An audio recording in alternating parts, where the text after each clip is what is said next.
Yet another Puscast. This one covers the first 14 days of February in the year 2014. This is brought to you by edgydoc.com, my website, where you will find links to my growing multimedia empire. Also, don't forget to check out the Society for Science-Based Medicine, an organization devoted to, science-based medicine. Links to the references can be found on the website. Someone recently asked me why no more CME. Some of the old podcasts may say that this is CME accredited. No longer. The rules and regulations made it onerous and expensive to do CME, so I quit it about a year or two ago. So contrary to what some of the older podcasts might say, there ain't no more CME. I suspect this is going to be a short podcast, and let's move on to the literature, shall we? It's here. Chikungunya is now in the Caribbean. The cases have been in French Antilles and Guyana, and there are well over 1,000 cases of chikungunya in the Caribbean. That means it's going to spread to the United States and go through our country in a rate, I bet, that will make West Nile look like a piker. Whatever a piker is. But there are two mosquitoes throughout the American South, Northeast, and Southwest that can carry chikungunya. When it hit, I forget which sub-Saharan African country, it went through the whole country in like 3 years, spread by both the albopictus and the Anopheline mosquito. So we're primed to have chikungunya spread across the United States like nobody's business. So you heard it here first. The next big epidemic is going to be mosquito-borne chikungunya in the United States. And just a note on hepatitis E, which we probably do not look for often enough.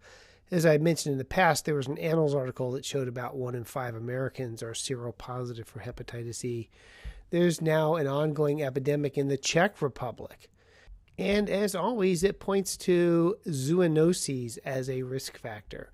Specifically, eating raw pork, being exposed to raw pork, or eating pig offal as you slaughter and dress your pig at home. I always do my pig slaughter somewhere else, and it's been genotype 3. So next time you get a patient with acute hepatitis, think about hepatitis E. I've diagnosed it a half dozen times this century when I've looked for it. 2013-2014 was the second worst flu season in my career, the worst having been the 2009 pandemic. There seems to be a preponderance of young people, too, who are quite ill, young being defined as someone less than my age, of which it's an increasing segment of the population. But this study out of Duke looked at the patients who got admitted for influenza, and they were mostly young. They were mostly healthy, with a median age of 28.5, and they were, unsurprisingly, mostly unvaccinated. 33% of the patients admitted with flu had been vaccinated, while 9% of those requiring ICU care were vaccinated. And we know that the influenza vaccine is not 100%. It depends on the population, etc., but efficacy around 50%. But more importantly, it probably prevents you from being hospitalized, and if hospitalized, you're less likely to go into the ICU. Certainly many of the cases we've had on ECMO, I believe all but one, have failed to have vaccination before they got their H1N1. I'm just glad this flu season is on the wane. The efficacy of the flu vaccine does vary in populations. Younger, healthier people tend to have a better response than older, unhealthier people. Across the board, it's about 50%. And a study that looked at the effectiveness of the flu vaccine in the 2010-11 and 2011-12 flu season found that in pregnant women, but they did not test it in pregnant men, that it was about 50% effective for preventing influenza or a flu-like illness. Pretty much what you see in the average adult population, or a population of average adults. Of course, who needs to worry about H1N1 when we have H5 and now H7N9 out of China? That's another avian influenza. These are always spooky because of how many people die of these. In this case out of the New England Journal of Medicine that looked at the cases of H7N9 in China, the mortality rate was a third, which is pretty impressive for influenza. It was predominantly acquired from chickens, so don't slaughter chickens or pigs in your house. There was perhaps some familial spread, but people do tend to get close to their families when they have disease.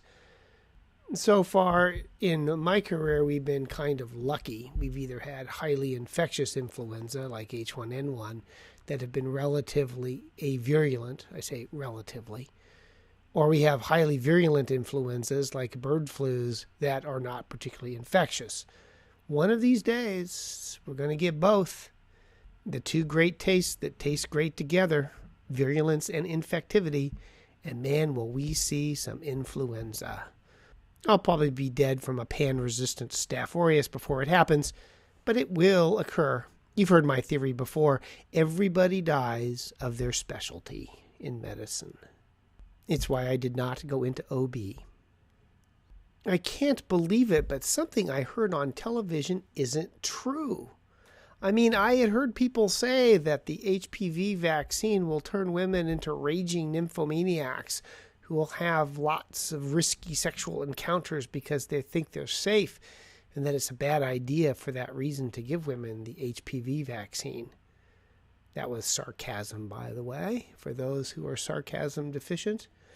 There was a survey of girls who were HPV vaccinated or not and looked at their attitudes towards STIs and found there no difference between those who got the vaccine and those who did not.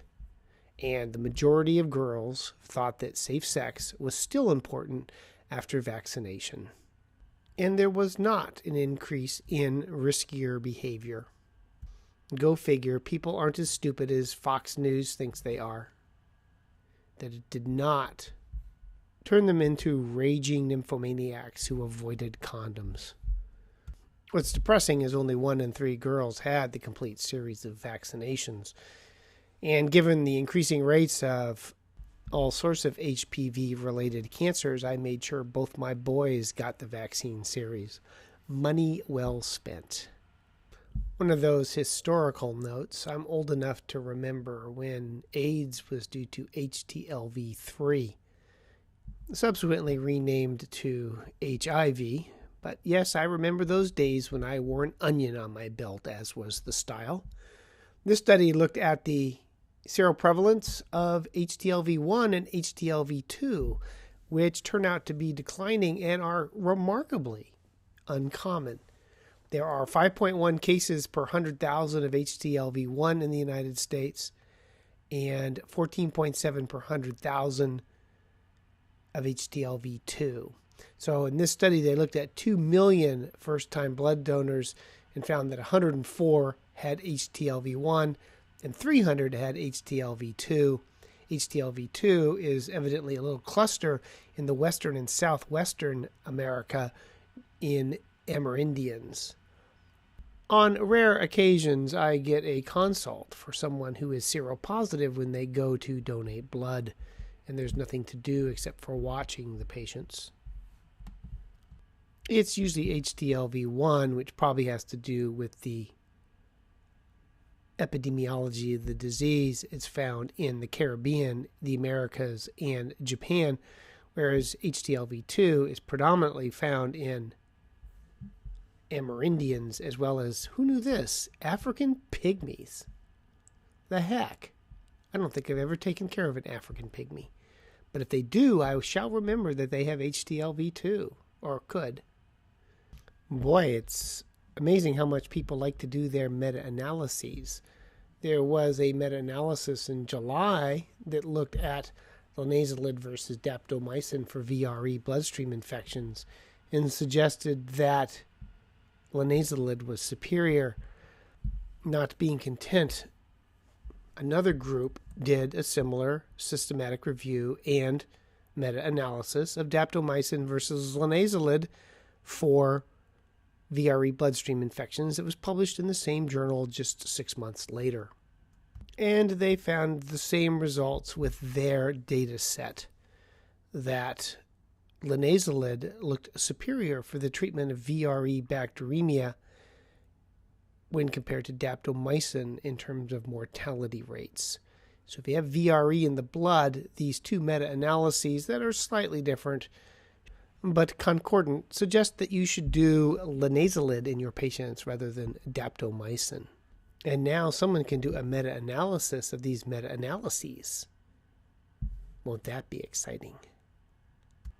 People are under the misunderstanding that I don't like dogs and cats. I do like dogs and cats, just not in my hospital or my house. But they're delicious for dinner. Not really.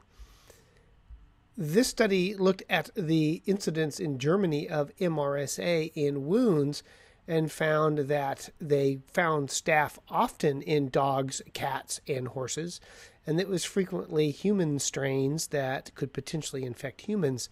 And of the staph identified in dogs, 62% were MRSA. In cats, it was 46%, and in horses, it was 41.3%. So of all the staph found in animals, which of course have contact with humans, they had a high incidence of MRSA. Well, you may say to yourself, I don't have a dog, I don't have a cat, I don't even have a horse. I have wild urban Norwegian rats. They too can carry MRSA. So you think you have a bad job? These poor bastards had to culture the oral pharynx of trapped rats in Vancouver, just north of here. And they found that 3.5% of the rats had MRSA, although they did find clustering. And in some clusters, up to 50% would carry MRSA. I'm actually kind of surprised that overall it was so little. I would think, given how closely rats live with humans, they would have had a much higher rate of MRSA in the wild rat population. As long as you're looking in people's noses for MRSA, this study looked at the predictive value of a swab for MRSA pneumonia, and a positive MRSA in the nose was not good at predicting MRSA pneumonia, but a negative MRSA PCR of the nose had a negative predictive value of 99.2%. So after you've cultured your patient up and started them on Vancomycin, which is all anyone knows how to do anymore, after 48 hours, when their PCR for their nasal swab is negative, as is the cultures in their sputum, it's probably safe to go ahead and stop the vancomycin.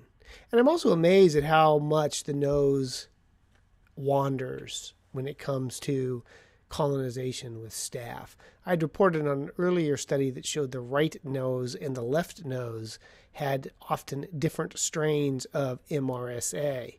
This study looked at MRSA in nasal carriers over time and found that colonization came and went, not unsurprisingly, but often patients would get co-colonized with other strains of MRSA, and that this was a dynamic process, even in patients who were long-term carriers.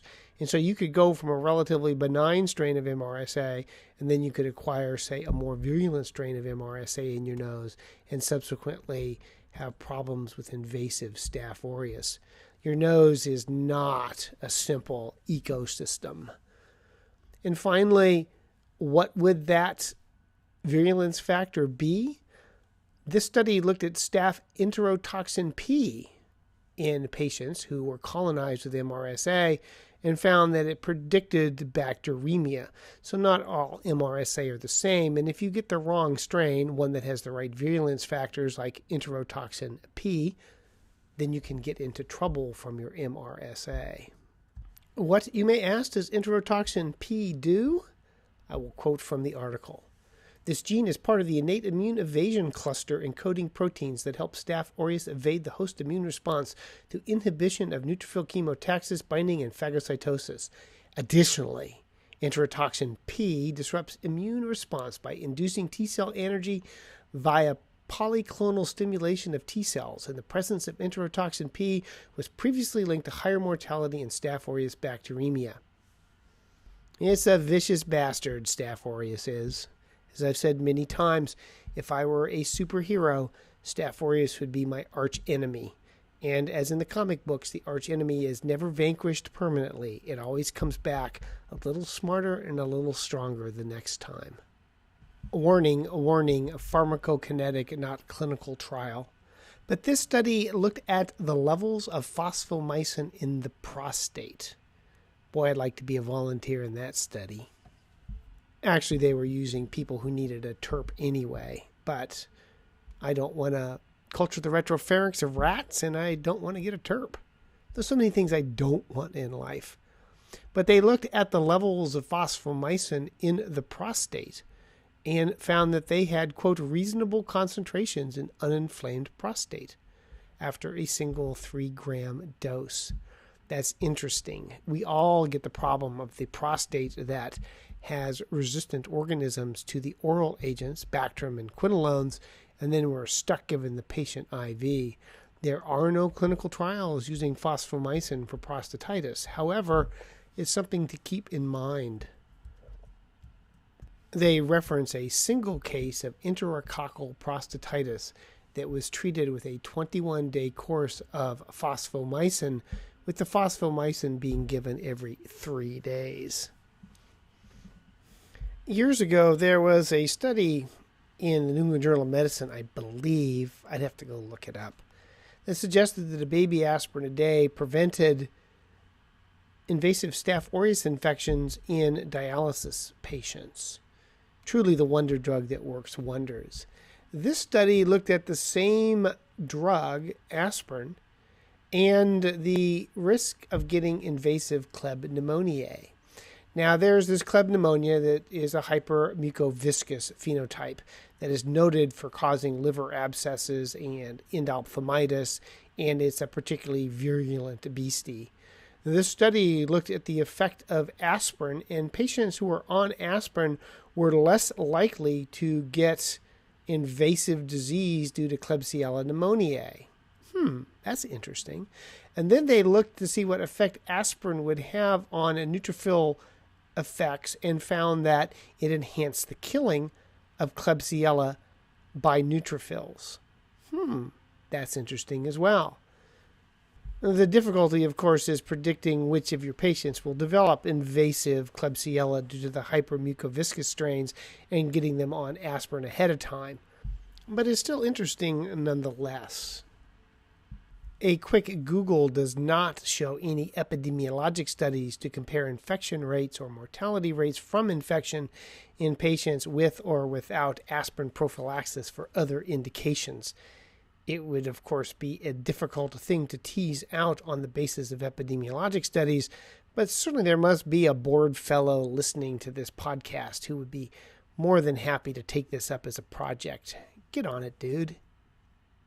Let me see now. Water is wet, fire is hot, and bacteria get resistant to antibiotics. Sigh. It keeps happening. Now this report from the MMWR shows Shigella, of all types, is becoming increasingly resistant to azithromycin, one of the drugs used to treat severe disease during this organism. This will probably only get worse as we slowly but surely slide into the post-antibiotic era. It also brings home the importance of doing antibiotic susceptibility testing in organisms that you might not otherwise test, because you don't always know if the organism's going to be susceptible or not. I keep harping on this. I wish someone would do a clinical trial on the prevention of thromboembolism and death after infectious diseases. But infections are inflammatory. Inflammation is prothrombotic. And when you're prothrombotic, you form clots. Every infection that's been looked at shows this. And this month, there are 3 more. There's a study that shows that having active tuberculosis is associated with an increased risk of venous thromboembolic disease. Boy, I'm surprised at that. Patients who survive severe sepsis are 13-fold higher risk for cardiovascular events when compared to unmatched controls, and a 1.9-fold higher compared to a matched population. If you get severe sepsis, you're more likely to have a cardiovascular event. Why? Because you're in a prothrombotic state. And finally, even in kids, even in children, it increases the risk of stroke. Strokes are extraordinarily rare in children, but in those that have had a stroke, 17% had an infection in the prior week versus 3% of controls. And guess what? Vaccinations were protective. I'm shocked. Actually, I'm not. But there are so many studies out there that show that if you get an infection, you're likely to have a cardiovascular event of some sort, especially in the following 2 months. If I get admitted with pneumonia, etc., I know there are no clinical trials, but I'm going home on an aspirin a day. Again, there must be a board fellow out there who is looking to do some groundbreaking research. There's your clinical trial, dude. Get to work. Yeah, I wish more people would to take advantage of these great ideas I have. I don't suffer, of course, from a lack of self-confidence, do I? This is a study that looked at the diagnosis of PJP, Pneumocystis jirovecii pneumoniae. You remember, never say PJP pneumonia, because the second P stands for pneumonia. This looked at the relationship of the 1,3-beta-D-glucan and the LDH in trying to diagnose patients with pneumocystis. LDH roughly correlates with severity of pneumocystis, and pneumocystis makes a 1,3-beta-D-glucan. So if that's in the blood and your LDH is up, you got a reasonably good chance the patient has pneumonia due to pneumocystis. They found that the most promising cutoffs were a beta-D-glucan of 400 and an LDH of 350, which would give a 92% sensitivity for pneumocystis, which is not bad. It might save the patient a bronchoscopy. I've noticed a lot of late that we get these low positive beta-D-glucans, 200, 300. I still don't know what to make of them. And they occur in patients at risk for fungemia. So is it real or not? Especially when you don't grow Candida out of other places. Whatever. This isn't about the troubles of my beta-glucan analyses in the ICU. This is about the detection of pneumocystis, and an LD and a beta-D-glucan is a good way to make a quick and dirty diagnosis. Pneumocystis and disseminated histo being the two infections that can cause off-the-wall LDHs. There are others as well, but those are the gruesome twosome. Man, life is far more complicated than you would ever suspect. There is, I'm going to quote the New England Journal of Medicine here, long petraxin 3, a soluble pattern recognition receptor produced by phagocytes that is important in the immune resistance to aspergillus. So they looked at bone marrow transplants who were receiving, evidently, bone marrows, and they screened them for the PTX3 gene. And those who were homozygous for a polymorphism that renders patients deficient in PTX3, mice who have PTX3 deficiency get more aspergillus. Now you get bone marrow that is PTX3 deficient and you're immunosuppressed. Turns out you get more invasive aspergillus infections. Interesting. I don't know that that's going to be of any practical importance in my practice since I don't practice in a system that does bone marrow transplants. But I know sure as hell that's going to show up on my next board certification. And I know I'm going to forget it. That's just the kind of stuff they love. I still think the correct answer for a lot of the board questions is Google it. That's what I do. And some things should not be DIY. You don't do your own bone marrow transplants, for example, and you probably shouldn't do your own tattoo. This was just an interesting case where someone did a home tat and got an aspergillus infection of the tattoo. Evidently, you can also have been case reports of tinea, sporotrichosis, zygomyces, and acrimonium all being in tattoos, causing infection and ruining the artwork. I had one guy, I remember, who had this gorgeous tattoo on his right arm, and he got necrotizing fasciitis in it, and they had to split his tattoo right down the middle. So if I'm going to get my midlife crisis tattoo, I'm not going to do it myself because I don't want to have an Aspergillus infection. And also, I'm going to have it placed someplace where I'm unlikely to get surgery. I wonder how I'd look with a tramp stamp. Good news for all you trypanosoma lovers out there. Chagas disease is found throughout the American South, and the bug that carries it, the reduvid bug, usually is only thought to feed on people indoors while their victims are sleeping. I have always wondered if good insulation keeps Chagas out of the United States as part of the reason we do not see Chagas disease. We have talked about in the past how the kissing bug in the United States is more polite than the kissing bug of South America. The latter takes a crap while it eats, and then you scratch the Chagas into the skin. However, this study found that the kissing bug in the United States will feed on people outside. So you have to keep an eye out for Chagas as a cause of cardiomyopathy in the United States. We have the vector, we have the parasite, and it may feed and crap on you, and you can get Chagas as a consequence. And 2 quick drug toxicities. One is hypersensitivity reaction to fidaxomicin, which is kind of surprising because it is minimally absorbed. But there are some case reports of patients who got hypersensitivity reaction that then were rechallenged and they got it again. The other concerns the real risk of serotonin syndrome in patients who are on linezolid. This study compared patients on vancomycin versus linezolid looking for the serotonin syndrome and found very few reported cases, and that they found the rates were actually a little higher in vancomycin, 16%, versus linezolid, 15%. It would appear it is an uncommon reaction that goes away quite rapidly, and that even though every time I give linezolid I get a warning from Epic or the pharmacy, it is vastly overrated, and I keep an eye out for it, and I have yet to see in my career a case of linezolid-associated serotonin syndrome. That's not to say it can't happen and doesn't happen. It's just probably way overrated as drug side effects go. But if you're the one getting that drug side effect, it ain't so overrated. And that, my friends, brings us to the end of this Puscast covering the first 14 days of February in the year 2014. References are available online, and hopefully I'll remember to cut and paste it into the lyrics section so you can actually see it right there on your iPhone or iPod. Does anybody have an iPod anymore?